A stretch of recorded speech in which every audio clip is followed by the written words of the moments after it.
The Royal Navy ruled the world's oceans once, but after some 200 years of being the top dog, its power slowly diminished during and after World War II. Today, in a new world with new potential adversaries, it's looking to cover many bases with frankly not enough ships. Is the money going around gonna be enough? This video will explore the current and future woes and plans of the Royal Navy.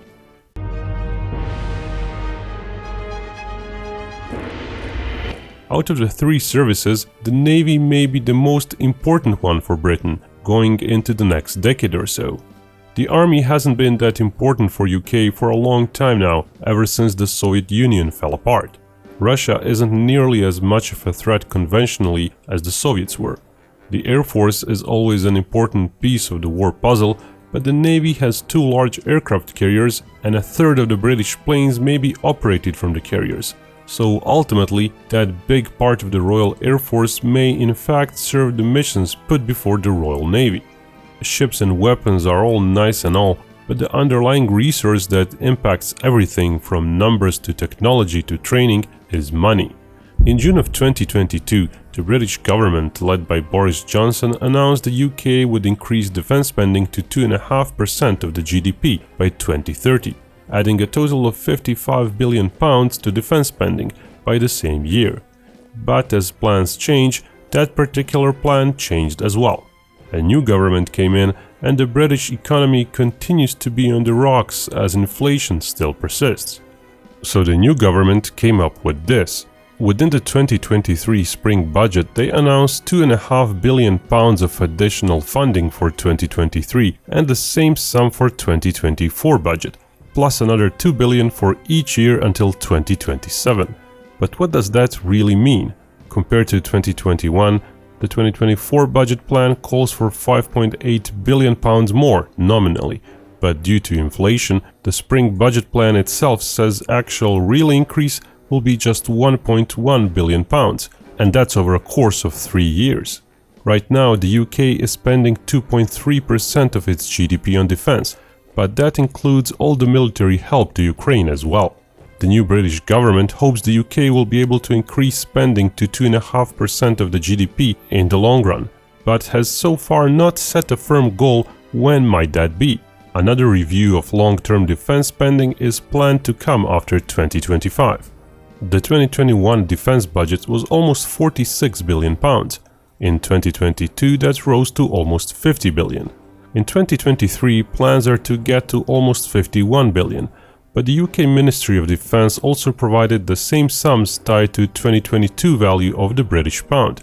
Using that, one can see that actual increases aren't that big at all, and when one compares it to the US dollar value of the given year, it's even worse. Whenever British armed forces need to buy something from abroad, they will likely going to pay in dollars, so the finances are not looking good. That's not surprising when inflation is still sky high.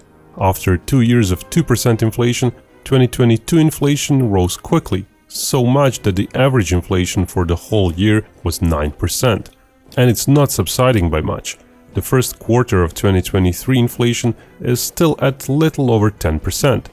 So while the UK may increase their nominal defense spending, the fact is inflation is going to eat all of that up. And it remains to be seen if the national economy and national politics can withstand further increases that would actually pay for a stronger or a larger army. Right now, with those claims of increased GDP percentage going to defense, but without a clear timeline to do it in, that's not looking likely. So what are the current problems of the Royal Navy? What is it good at, and what plans are there in store for the future Navy? A large chunk of the budget goes to upkeep the nuclear force. It is entirely Navy-based, as only British nuclear warheads are those deployed on the submarines. Not many countries have the nuclear weapons expense, but then again, not many countries can boast of having nuclear weapons. It's both a blessing and a curse. According to 15-plus-year-old government documents, annual costs of operating the nuclear capability cost Britain £1.5 to £2 billion annually during the 2005 to 2008 period. Today that would be £3 billion, or 6% of the entire budget. But in the next decade or so, spending will rise as Britain modernizes its nuclear capabilities. Current submarines carrying nuclear-tipped missiles will retire and be replaced by a brand new class of submarines, the Dreadnought class. Work has commenced on those, though the first of the 4 ships isn't expected to be in service before early 2030s. But new warheads are also planned, new missile variants will be needed, and so on. The British National Audit Office said in 2018 that the entire nuclear capability will cost Britain over £5 billion per year, which might represent 10% of the defense budget. A 2022 MOD projection was even higher. The new submarines will be more capable, of course. They will be a bit larger, carrying more modern systems and sensors. They will be quieter, but surprisingly, they'll have fewer missile tubes, 12 compared to 16 for the current Vanguard class. However, for a long time now, British subs have not used older missile tubes due to budget cuts. Current British nuclear arsenal is just 180 nuclear warheads, of which 120 are to be operational. At their lowest point, subs on patrol carry just 8 nuclear-tipped missiles. A 2021 plan mentioned revising those numbers, so the number of future nuclear warheads rises from 180 to 260.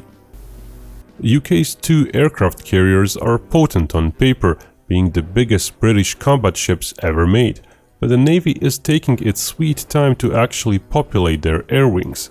The first of the carriers has been in commission for 6 years now. Early warning aircraft are usually important for carriers to enable the fleet with a 360-degree long-range view of the surroundings. Yet, despite their size, the British carriers will field only helicopter-based radar platforms. 5 Merlin helicopters are expected to carry new crow's nest radars from 2024 or so, with possibly another 5 available in the long run. Helicopters, due to their low altitude ceiling, can't provide very long-range surveillance, and the radar itself can't have a very large aperture. Equally problematic are the carriers' planes. Unlike with previous Invincible-class carriers, where the Navy operated their own Harriers alongside the Air Force's ground strike configured Harriers, today the carriers rely solely on Air Force's planes. Both the Harrier and Tornado strike planes were retired some years ago, and a fleet of F-35Bs was envisioned to replace them. Those, like the Harrier, can land vertically. But even though each carrier is large enough to operate some 36 F-35s, Britain has been procuring those planes slowly and in small numbers. Again, you're guessing correctly, because of budget issues. Even though initial plans in the aughties called for 138 F-35s, the UK has so far signed contracts for just 48, of which some 30 or so have been delivered. By the end of this year, 37 are planned to be delivered, with 2025 being the year when the 48th plane is to be delivered. That being said, as of 2022, the UK was negotiating with Lockheed Martin to procure additional 26 jets, which would bring the overall fleet up to 74 airframes, excluding aviation mishaps. If the current delivery schedule is kept, the UK might get all those planes by 2029 or so.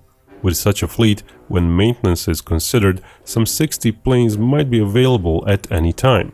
So there might be some tug of war between the Air Force and the Navy to use those planes.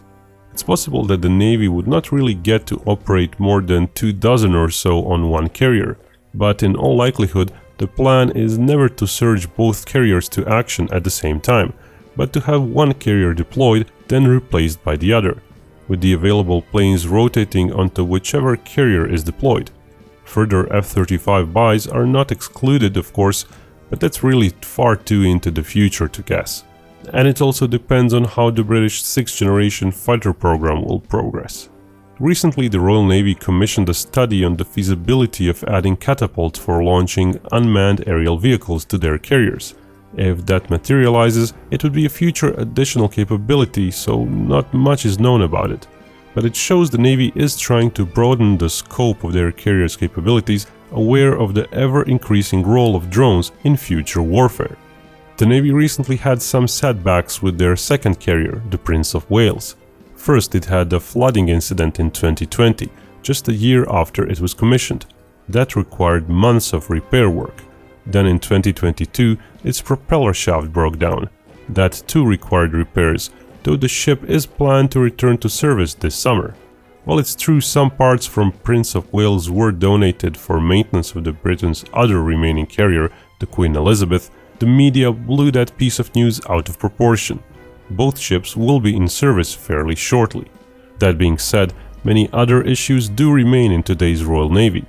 It's down to 11 Type 23 frigates, which is a design that had its first ship launched 37 years ago. The last frigate was accepted into service 12 years ago, so some of those ships do have quite a bit of life in them. They were upgraded over time and they're fairly potent today, with new radar and sonar, and 32 fairly capable Sea Scepter anti-air missiles, which have replaced the old Seawolf missiles. The only piece of the puzzle missing are anti-ship missiles, as the old Harpoon missiles have mostly been retired in the Royal Navy. Only several launchers are being maintained and fitted on a few of the deployed ships. The plan is to eventually fit the future Anglo-French cruise/anti-ship missile. Ideally, that will start deploying in 2030, but said date might prove to be optimistic. Right now, there are two ideas, one for a subsonic stealthy missile and another for a supersonic ramjet missile. There's a possibility that both designs may ultimately be funded and procured, but it's just too early for that decision. Ultimately, the missiles are to be launched from aircraft replacing current Storm Shadows and from naval vessels, likely including future British submarines and not just surface ships. Due to long development time, the Royal Navy also decided to replace their lacking Harpoon missiles with Norwegian Naval Strike missiles, which are available today. Those are fairly modern anti-ship missiles with passive imaging seekers, but their satellite guidance also enables them to be used against fixed-site ground targets. 11 sets of launchers are to be procured and shared between the Royal Navy's current 17 destroyers and frigates, to be installed on various ships when they need such a weapon. But given that Type 23s are fairly old, a whole slew of new replacement class ships are planned. Type 26 is one of those future frigates, with the first ship launched late last year. But an extensive fitting out and testing program needs to be completed first, so it is expected to reach operational capability only in 2028. The UK currently plans to procure 8 such frigates, the last of which might come online in 2030. The Type 26 is larger and more complex than Type 23. It will use some of the same type of sensors as the newly refitted Type 23s, but also a much larger missile load. Its hangar facilities will be able to house 2 Wildcat-class helicopters, unlike Type 23's one, and it will feature 2 automated Phalanx 20mm Gatling guns for close-in protection. The Type 23 doesn't use such systems. But as the Type 26 proved to be way too expensive, its planned numbers got curtailed, so the Royal Navy then decided to procure a whole other class of cheaper frigates. 5 Type 31 frigates are planned, which are only slightly larger than Type 23s. They will feature more modest sensors and they seem to lack sonars, which means anti-submarine warfare will not be this ship's strong suit. They have a smaller main gun and lack the Phalanx close-in defense guns. Finally, they are also to carry just 1 helicopter. The biggest savings are expected to come from smaller crews. As they are simpler and have fewer subsystems, their complements are almost half of the Type 26. Due to their simplicity, they will enter service before the Type 26. The first will launch this year and enter service in 2025. The fifth and last one is planned to enter service by 2030. All these ships are there to simply maintain the numbers of the Royal Navy. But in 2020 yet another class was announced, the Type 32, in hope it would allow the Royal Navy to actually grow its numbers to 24 surface combatants, eventually. The increase in numbers is most likely due to expected presence in the Pacific, but more about that later. The Type 32 frigate is not well defined yet, but it is planned to be modular in its design, so it can be used for anti-submarine warfare, anti-mine warfare, or to operate drones. It could be that in the end it will simply be a second modified batch of Type 31 frigates. There were some concerns about affordability, as a November 2022 National Audit Office report stated the Navy withdrew its plans for the Type 32 frigates due to affordability. However, the Defense Ministry still maintained as of early 2023 that the class would be built after 2030. Regarding undersea warfare, the Royal Navy is almost done with replacing its previous nuclear fuel-powered attack submarines, the Trafalgar class. One remains and will be replaced by newer Astute submarines shortly. Ultimately, 7 Astute subs will serve for a long time. But as the first Astute sub was put into service 13 years ago, work on a successor class has already started. Earlier this year, it was announced that there would be a joint project between UK, Australia and the US to design and produce a new so-called UCAS class of submarines, which would start replacing the Astutes in the Royal Navy from 2040 or so. The Royal Navy also operates 2 amphibious transport dock ships, the Albion-class ships.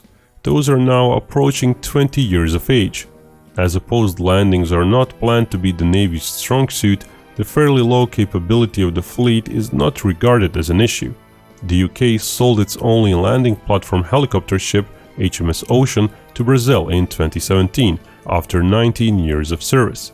Curiously, the 2021 Defense White Paper suggested up to 6 multi-role support ships might be acquired, in an undefined future timeframe.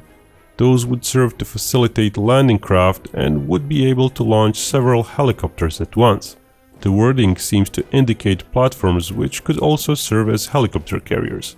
There is no real info on ships' details, such as size. However, if up to 6 are indeed to be procured, they might replace both Albions and eventually the even newer Bay-class ships.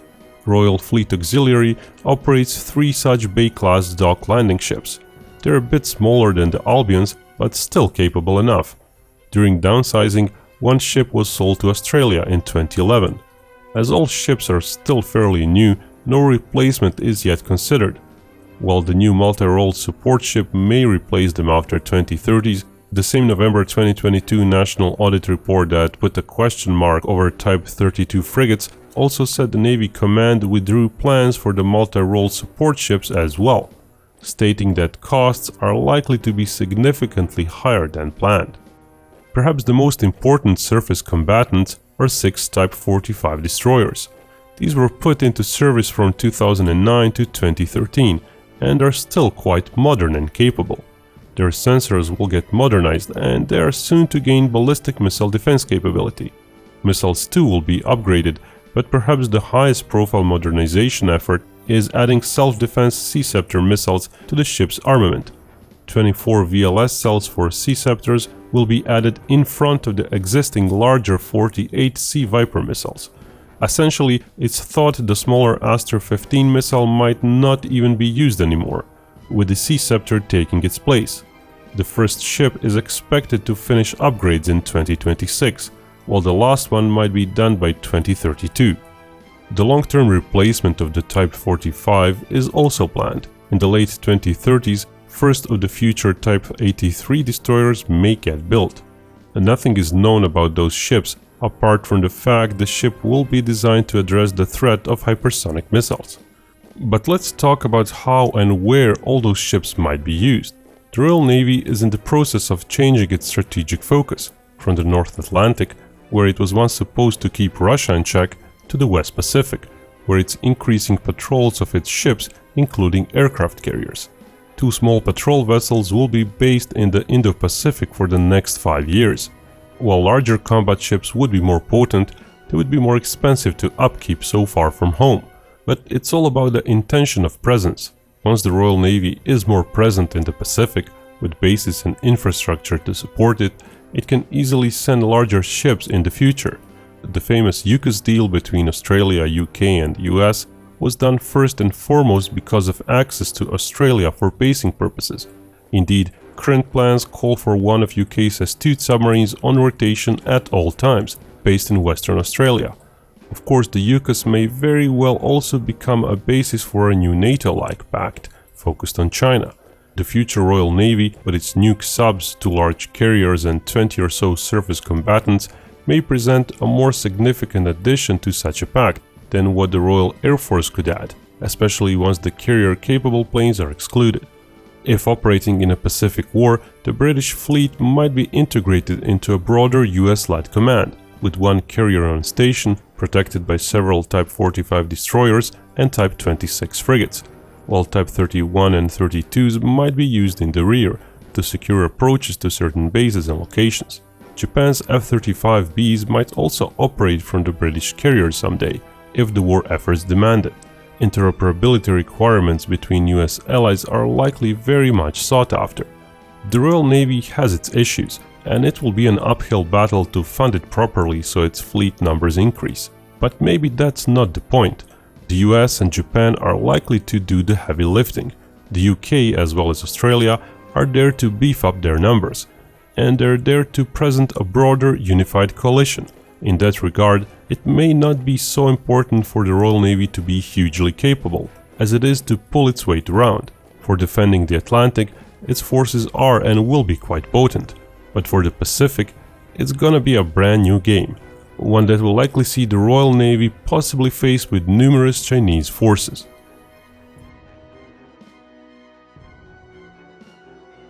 And remember, Binkov may talk about war, but only real peace can bring us all together.